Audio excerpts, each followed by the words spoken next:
Bonsoir, mesdames et messieurs. Bienvenue à Qui vive. Au programme cette semaine. Vivre avec une enfant trisomique. Pourquoi y a-t-il de plus en plus d'enfants asthmatiques? Et comment le petit garçon de René Simard et de Marie-Josée Taillefer a franchi le mur du son.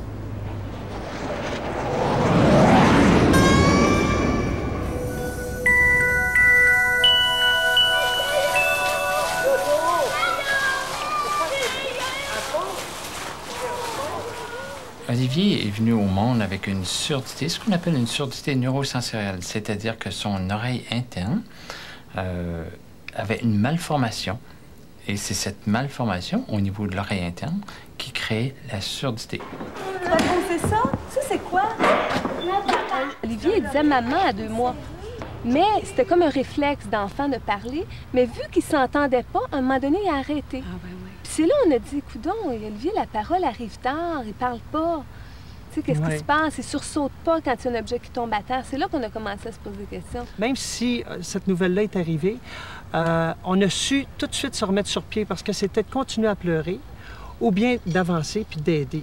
Alors, on a décidé d'outiller nos enfants pour faire face à cette société qui accepte difficilement et acceptera toujours les différences, qui aura toujours de la difficulté à accepter les différences. Qu'est-ce que vous avez pratiqué chez lui comme intervention? Chez Olivier, on a mis un implant cochléaire. Ah, c'est un mot difficile, je le sais, mais c'est le terme qu'on emploie. Un implant cochléaire, c'est une oreille électronique qui remplace l'oreille qui ne fonctionne pas. Donc, c'est quelque chose qu'on va aller placer dans l'oreille interne et qui va se brancher directement sur le nerf auditif pour faire entendre ceux qui n'entendent pas.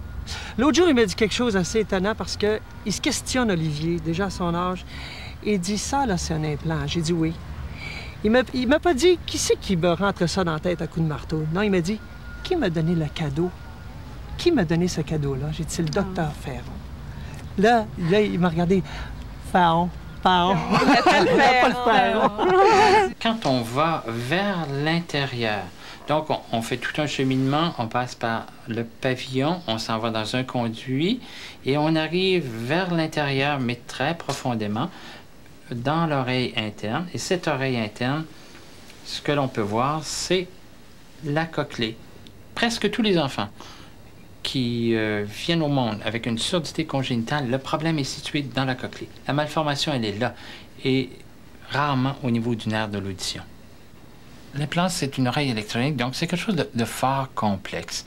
Laissez-moi vous montrer. J'essaie de vous montrer ça. Il y a 2 parties. La partie tout à fait au bout, et j'essaie de vous montrer ça, si on peut la visualiser. La partie tout à fait au bout, il y a 22 petites électrodes, 22 petits fils. Les électrodes, c'est des fils qui vont être branchés sur le nerf auditif. On fait un trou dans cette cochlée et c'est là qu'on va aller insérer les 22 petits fils qui vont venir stimuler le nerf de l'audition qui vient se terminer dans cette cochlée. Et ça ici, c'est un ordinateur. Un ordinateur qui va stimuler ces 22 petits fils et envoyer du son vers le cerveau. La peau recouvre ça totalement. Il n'y a pas de communication physique de cet appareil avec l'extérieur. Sauf qu'à l'extérieur, il va y avoir un appareil qui est composé de ce que nous, on appelle un décodeur. C'est-à-dire que le son va être pris par un petit micro qui est placé derrière l'oreille, qui ressemble beaucoup à une prothèse auditive, qui va être analysé et retransmis via une antenne. Et cette antenne vient se positionner au-dessus de l'appareil qu'on a laissé à l'intérieur. Et ils sont toujours bien positionnés parce qu'il y a un aimant qu'on a laissé à l'intérieur et il y a un aimant à l'extérieur. Ça vient se positionner très bien. Et c'est solide, hein? C'est solide. Les enfants peuvent porter ça. Et il n'y a pas de danger. Moi, quand on me demande qu'est-ce que c'est l'implant cochléaire puis pourquoi on a donné ça à ton enfant, c'est comme un cadeau. Mais c'est pas un cadeau qui se déballe instantanément et tout de suite. C'est un cadeau qui se développe jour après jour, minute après minute. Et tu vois jamais ce qu'il y a dedans tout de suite, mais c'est long. Et tu développes. Mais à mesure que tu développes, plus tu t'attaches à ton cadeau, plus tu l'aimes. C'est pas quelque chose d'instantané. Il faut travailler fort et il faut que l'enfant travaille fort aussi. Quand on le stimule pour la première fois, il entend. C'est de l'audition.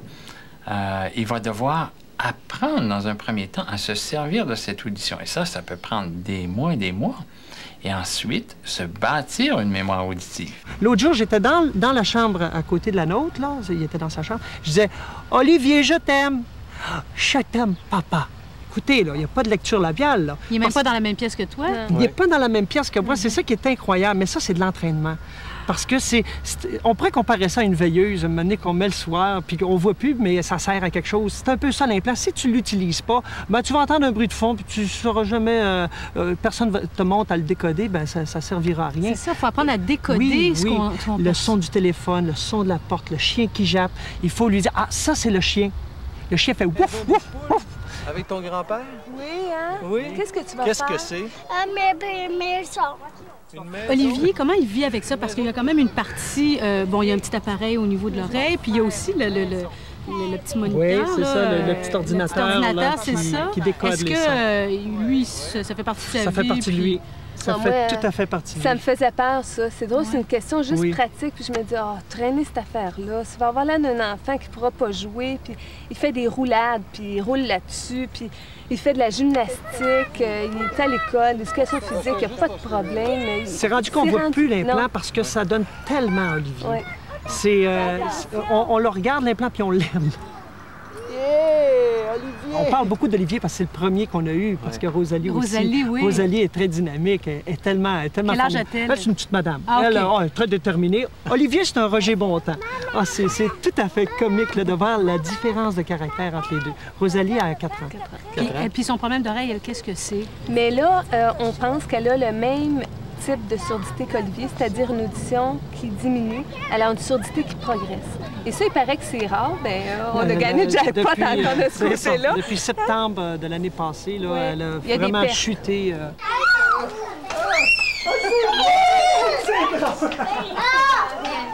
C'est barré! Regarde ça, c'est sa mère, son sait pas. Saint-Homme, on ne sait même pas où elle est.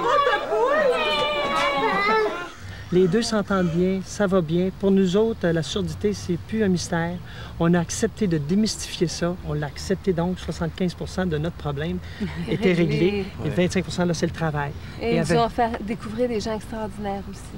Les sourds sont extraordinaires. Oui, vraiment, vraiment, c'est un monde incroyable.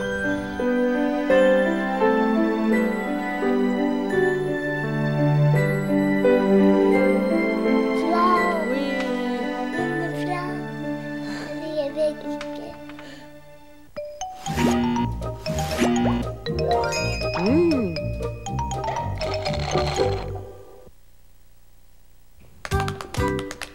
Quand on mène une vie active, on n'a pas toujours le temps de bien manger. Heureusement, il y a les vitamines et minéraux Life, des suppléments de première qualité à des prix qui ne vous ralentiront pas.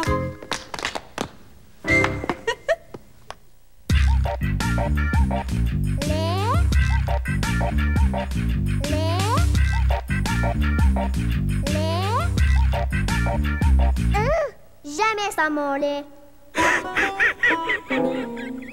Bonjour!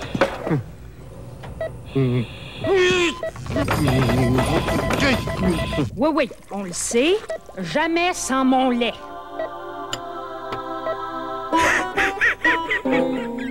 Il rêve encore. Le rêve du monologue. Oh, c'est l'heure de déjeuner. Une minute. Non! Mais mon pingouin en a! Connaissez-vous celle du goût de miel et de noix? Les Cheerios au miel et aux noix. On va charmer tes papilles à toi avec Cheerios au miel et aux noix. Miel, c'est bon, c'est petit. Les pingouins. Pousse-les au 7e miel. Avant, j'avais les cheveux abîmés. Maintenant, ils sont superbes grâce à Infusium. Le traitement sans rinçage Infusium. Incroyable. Voyez comme le peigne glisse. Infusium sans rinçage, le choix des experts. Il contient de la provitamine B5 et comme on ne le rince pas, il continue de revitaliser les cheveux abîmés. Dès la première fois, l'effet est sensationnel. Les cheveux ont l'air plus en santé. C'est là et on ne le sent même pas. C'est merveilleux. Infusium. Demandez-le à votre cosméticienne. De nos jours, il faut être drôlement habile pour réussir à économiser. En choisissant les produits Life, on peut épargner sans se faire jouer sur la qualité. Pensez Life et arrêtez de jongler.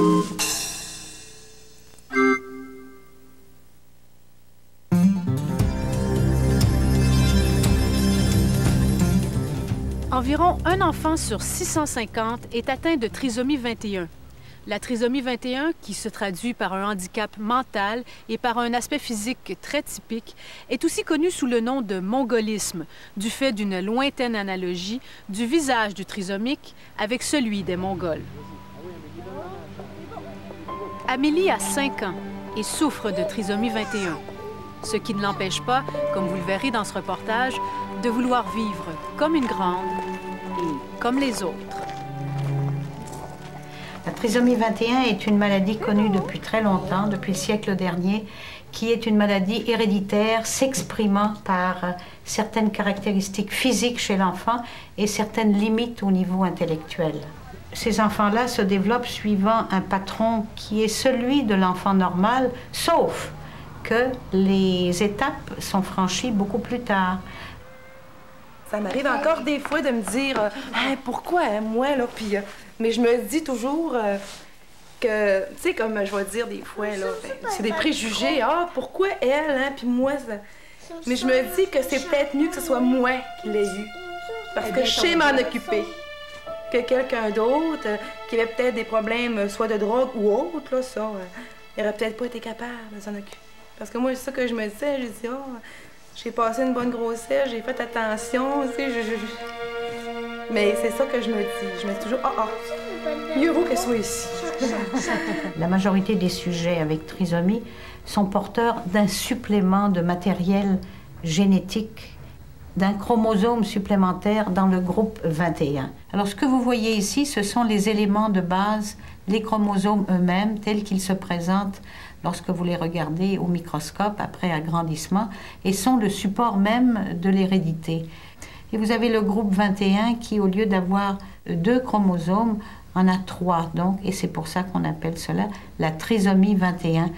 Et cet excès de matériel génétique conditionne les anomalies physiques, c'est-à-dire les modifications du visage, les malformations au niveau cardiaque, au niveau digestif lorsqu'elles existent, conditionne aussi la présence de limites ou de lenteurs intellectuelles. Je pense que ça prend beaucoup d'aide. Je veux dire, on a une équipe, il y a Hélène qui vient, on a la physiothérapie qu'on a fait. Il faut aller prendre beaucoup d'informations, les répits dépannage. Je pense qu'il faut que les parents y aillent chercher l'aide, le plus d'aide possible qu'ils peuvent. Dans les meilleurs des cas, les enfants trisomiques sont reconnus par leur famille, par leur communauté et par la société, et c'est ce vers quoi nous devons tous aller, les considérer comme des personnes à part entière de notre société et leur fournir, tout comme à tous les autres enfants, des services qui leur permettent d'exprimer, comme je l'ai dit, leur potentiel. Une fleur. Oui. Une fleur. Le médecin qui annonce à des parents qu'ils ont un enfant trisomique est une épreuve pour le médecin également. Ça doit être fait avec beaucoup de tact, beaucoup de soin et beaucoup d'honnêteté. Hein? Et ça doit être fait en présence des 2 parents. C'est inconcevable qu'au jour d'aujourd'hui, on le fasse auprès de la mère qui vient d'accoucher toute seule ou auprès du père dans le couloir en faisant les choses rapidement. Il passe 20 000 affaires par la tête, c'est sûr. Hein? Surtout au début, là, les premières années. Là. Moi, je me rappelle que j'étais 1 an là, à me coucher puis à revoir mon accouchement là, puis à paniquer. Là. Mais ben là, maintenant, ça fait 5 ans. C'est comme... ça va mieux, là. C'est comme amorti. Ils doivent faire le deuil d'un enfant qu'ils attendaient et qu'ils espéraient tout à fait standard pour convenir et accepter que leur enfant qu'ils vont aimer et qu'ils vont continuer à élever sera un enfant qui aura quelques problèmes auxquels ils devront faire face. Oui. T'es grande, toi? On continue. Tu vas aller à la maternelle, toi? Est-ce que t'as hâte? Tu vas aller à la grosse école? Qu'est-ce que tu vas faire à l'école? Qu'est-ce que tu vas faire à l'école? C'est quoi ça, l'école? Grosse école. La grosse école? Qu'est-ce que tu vas faire à la grosse école? Écrire. Tu vas apprendre à écrire? On va un route des fidèles, on va les fidèles, puis va à l'école. Pourquoi vous vous intéressez aux enfants trisomiques? C'est une question très personnelle, probablement parce que je les aime beaucoup, ainsi que leurs parents. On va chercher d'autres fleurs.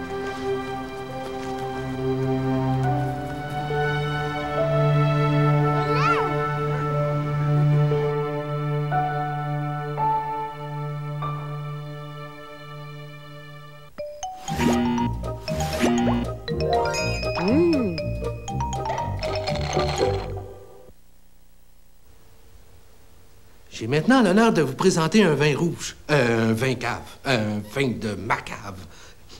Au nez, on y voit des notes de rouge, de fruits rouges. Sa robe, sa jupe est de couleur rubis. Et il se boit lentement dans un verre. Et qu'il y en a qui se compliquent la vie. On apprécie davantage un vin quand on peut le déguster en toute simplicité. Notre vin maison, c'est bon sans façon.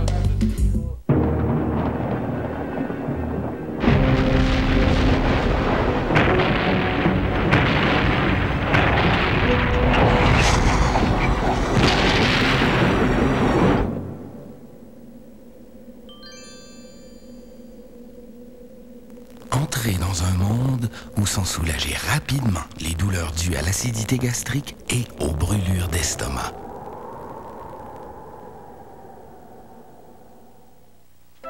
Imaginez votre prochaine grippe. OK, je la vois là. Équelette. Oh, j'ai chaud. Je suis congestionné. Je tousse. Au secours. Bon, pensez à un soulagement qui a fait ses preuves. Balménil. Balménil. Balménil, une famille de sirop pour une famille de symptômes. Je suis fort et en santé. Je suis fort et en santé. Une chance que Balménil n'est pas loin. Chaque samedi, Raymond vient nous voir. Alors, quand il a voulu les meilleurs outils pour son dernier projet, il est revenu chez Canadian Tire, où il a trouvé la nouvelle sélection d'outils Black & Decker Versapac. Ils sont alimentés par un système de piles interchangeables. Ils sont tous en solde cette semaine à 29,99 seulement. Alors à Raymond et à tout le monde qui compte sur Canadian Tire, un gros merci. Canadian Tire, c'est beaucoup plus pour beaucoup moins. Ce soir, à Shabada, nous accueillons Serge Lama, Jeannette Bertrand et Mado. Shabada, ce soir, 22h. Nos spécialistes vont réussir à lire beaucoup de choses dans la main de cette personnalité connue et de plusieurs autres vedettes qui seront dans notre studio jeudi à 21h pour une émission qui s'intitule « Donne-moi ta main, je te dirai qui tu es ».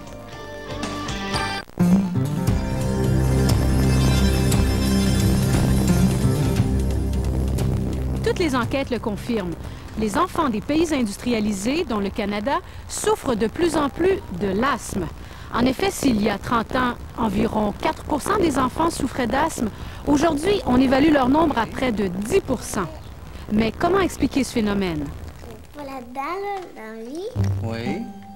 Qu'est-ce que tu veux? C'est un médicament que tu mets dedans? Oui. Là, je mets ça. Oui. Là, Oups. je presse sur le bouton. Et tu mets comme il faut? Oui. Puis là, je mets ça dans la figure. Oh!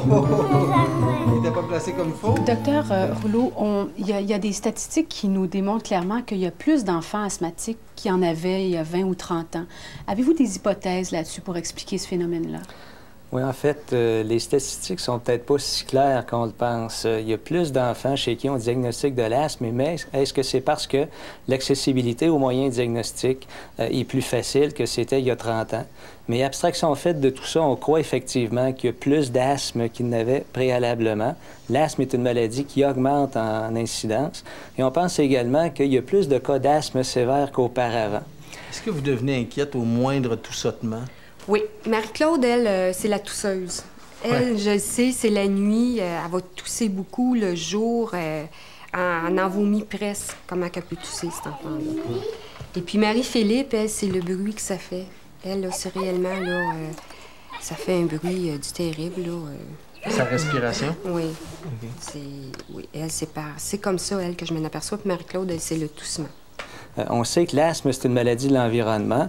Et on sait que les enfants sont de plus en plus exposés à des allergènes, par exemple. Les animaux domestiques, les chats, les chiens à la maison, il y en a beaucoup plus qu'auparavant. Il y a également les garderies. On sait qu'au niveau des garderies, les jeunes enfants sont en contact avec d'autres enfants. Il y a de la grippe, il y a des infections virales. Et dans cette catégorie d'âge-là, l'asthme est souvent déclenché après une infection virale. On sait également que les maisons sont mieux isolées. Donc, l'air circule moins bien et on sait que des allergènes comme les acariens, la poussière de maison, la fumée de cigarette, souvent durant l'hiver, est recirculée et les gens respirent un air qui contient beaucoup plus d'allergènes ou d'irritants. Et il y a également, bien entendu, toute la théorie des polluants atmosphériques, des déchets industriels qu'on respire, juste pour penser aux pluies acides et des choses comme ça. Est-ce qu'il y a des jeux ou des choses que vous faites à un moment donné qui vous font tousser? C'est de courir des fois, puis de s'énerver. Mais quand on s'étouffe, des fois, ça fait beaucoup tousser très fort. Est-ce que l'asthme, une crise d'asthme peut être déclenchée par des facteurs psychosomatiques, pour des raisons psychologiques? Effectivement, on peut déclencher une crise d'asthme, c'est-à-dire qu'on peut provoquer un spasme des bronches par un stress émotionnel. Mais on ne devient pas asthmatique dû à de l'émotion. Ouais. Est-ce que ça fait mal quand vous toussez? Non, moi avant, des fois, ça fait mal quand je tousse fort. Et vous remarquerez qu'à l'entour des bronches, il y a des petits muscles qui font le tour de la bronche.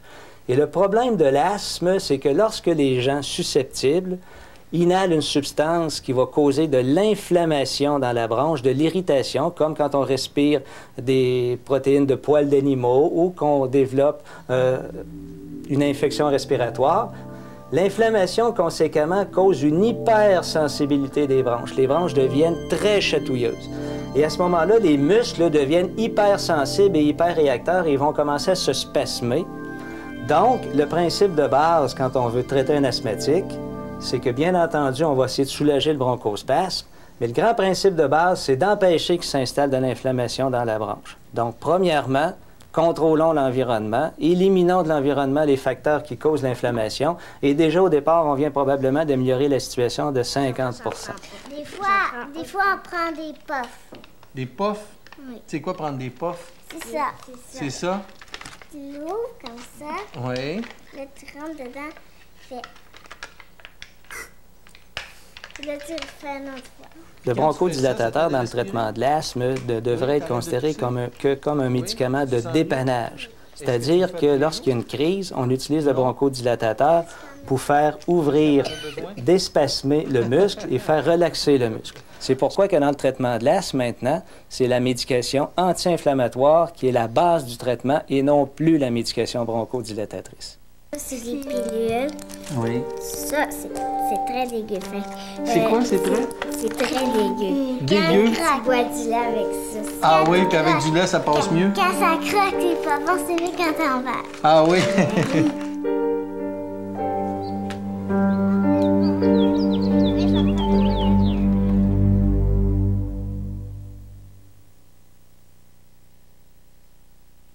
À quoi reconnaît-on les jours Sears?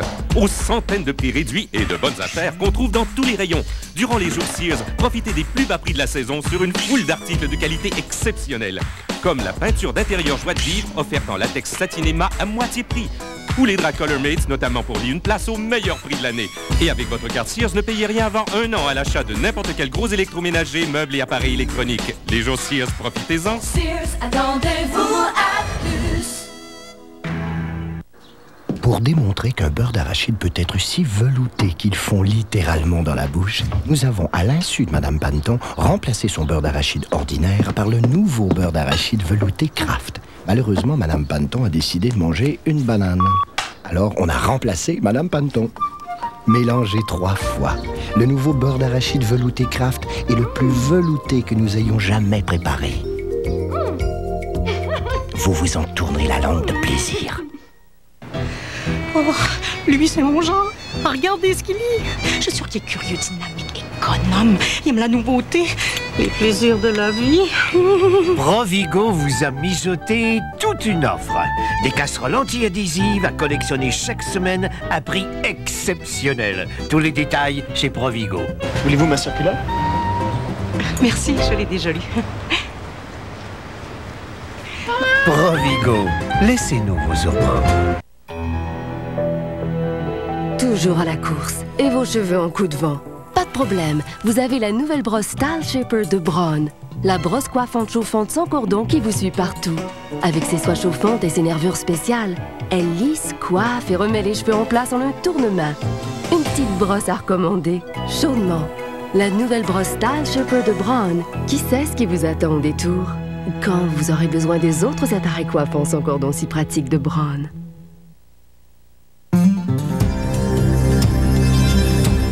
On pensait, nous autres, que c'était un gros rhume, comme une grosse grippe. Puis j'ai dit à mon mari, je dis, voyons, ça n'a pas de page. Je dis, on va l'emmener à l'hôpital. Parce que sa poitrine rentrait à peu près de ça. À l'intérieur? À l'intérieur. Puis là, à un moment donné, j'ai vu ma fille devenir grise. Comme ça. Elle s'est laissée aller. Là, je l'ai pris, j'ai dit, voyons, qu'est-ce qui se passe? Là, j'ai crié, j'ai dit, écoutez, j'ai besoin d'aide, là, ma fille, regardez-la. Là, ils l'ont pris. Puis... Ils l'ont codé, ils l'ont pris, puis là, ben, ils l'ont emmené dans un appartement. Ils nous ont mis dehors, c'est sûr, hein, parce que, disons que les parents ont réagi pas mal à ça. Ouais. Et puis, là, on sait pas du tout qu'est-ce qui arrivait, fait que là, le médecin est sorti. Puis là, il nous a dit, votre fille est en détresse respiratoire, elle n'a plus d'oxygène dans son sang, c'est grave. Puis là, on lui a demandé, écoutez, est-ce que vous pouvez la sauver? Il nous a répondu qu'il ne savait pas encore. Fait que là, ben, ça a été 5 minutes, il paraît, mais ça a été très long, et puis ils ont pu la sauver. Je vous raconte ça pour que les parents écoutent les poumons des enfants, parce que c'est vrai qu'on peut mourir d'une crise d'asthme. Ça, ouais. Là, ça va bien vite. Vous avez eu peur? Ah. Ouais. Tu sais, c'est comme, ben, si la Terre arrête de tourner, c'est ton enfant, là. Hein? Benoît, étant ici, on a un secret à dire.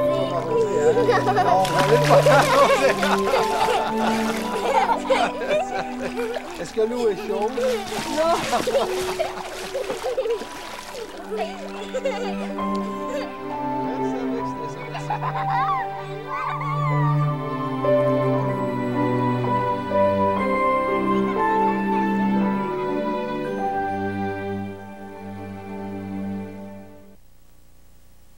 Pharmaprix a été heureux de vous présenter Qui vive, avec la participation des médecins spécialistes du Québec, du Fonds de recherche en santé et de l'Association des hôpitaux du Québec. Lisez le magazine Santé du mois d'octobre avec sa chronique Qui vive.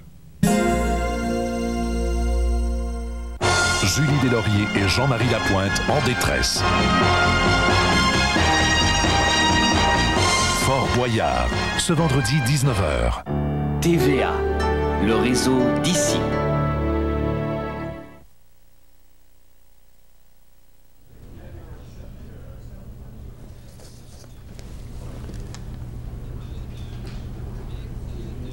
Mesdames et messieurs, bonsoir. Une journée après le grand ménage du Forum, on ignore toujours les successeurs de Serge Savard et Jacques Demers. Savard a néanmoins rencontré la presse en début de soirée pour livrer ses impressions sur la dure journée qu'il a eu à vivre hier. Il a entre autres mentionné qu'il quittait la tête haute et que de toute façon, son contrat devait se terminer à la fin de la présente saison et qu'il n'aurait probablement pas accepté un nouveau mandat. Ce matin, les joueurs du Canadien se sont entraînés à Verdun sous la gouverne de Jacques Laperrière. L'entraînement n'a rien eu de bien particulier. Les joueurs étaient plutôt silencieux. Certains d'entre eux, dont Benoît Brunet, ont pris une bonne partie du blâme pour les congédiements d'hier. Et en course automobile, la compagnie Players a confirmé aujourd'hui que Greg Moore allait graduer dans la série IndyCar la saison prochaine. Moore a remporté le championnat Indy Lights cette année, donc il va prendre la place de Jacques Villeneuve, mais ce sera avec